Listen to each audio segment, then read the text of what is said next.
15-20 મિનિટમાં આવશે. નર્મદા જિલ્લામાં રાજપીપળા ખાતે આવેલું હરસદી માતાનું પવિત્ર દેવસ્થાન. આ દેવસ્થાનમાં ગઈકાલે રાત્રે ચોરી થઈ છે. જે અહીંયા દાનપેટી હતી એ આખી સ્ટીલની ખૂબ મોટી દાનપેટી હતી. એ દાનપેટી અહીંયા રાત્રિના દરમિયાન ચોર આવી અને ચોરી કરી. અહીંયા લાખો શ્રદ્ધાળુઓ અહીંયા ગાડી આવે છે આખા વર્ષ દરમિયાન અને લાખો રૂપિયા દાનપેટીમાં પડે છે.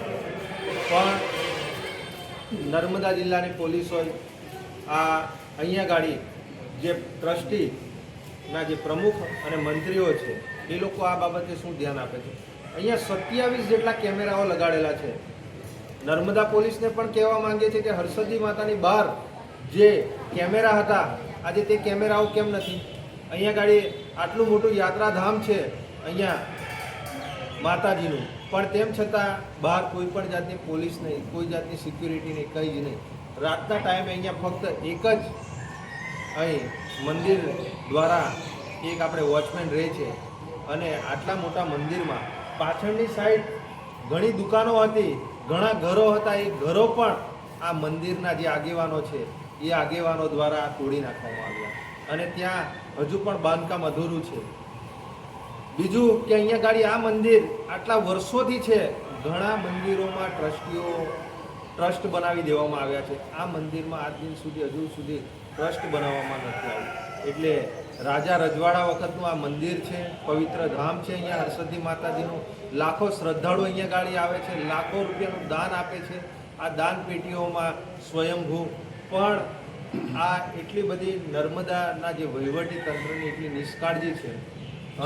જે પણ કોઈ ચોરે અહીંયા ગાડી ચોરી કરી છે એની તટસ્થપણે તપાસ કરવામાં આવે અને વહેલામાં વહેલી તકે આ હરસદી માતાના મંદિરમાં એવા ટ્રસ્ટ અને એવી કમિટીની રચના કરવામાં આવે કે જેથી કરીને આ જે મંદિરના જે લોકો દાન આપે છે લાખો રૂપિયાનું, એ દાનનો એક રૂપિયાનો વ્યવસ્થિત હિસાબ થવો જોઈએ.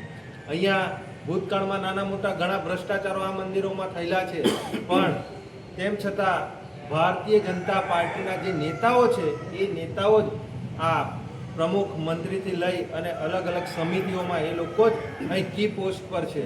એ લોકો જ અહીંયા જે ગુજરાત હોય કે આખા દેશનો વહીવટ અને ખાસ કરીને આ નર્મદા જિલ્લામાં આવેલું હરસદી માતાનો મંદિરનો વહીવટ પણ આ ભારતીય જનતા પાર્ટીના નેતાઓ જ કરે છે.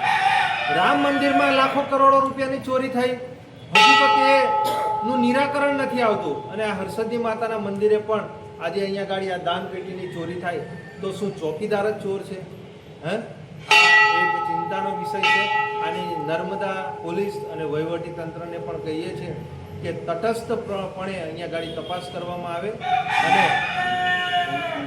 અને અહીંયા ગાડી 24 કલાક પોલીસની નિગરાણીમાં આ મંદિરનું આખું તંત્ર અને વહીવટી તંત્ર અને અહીંયા સીસીટીવી કેમેરા પણ બહાર મૂકવામાં આવે.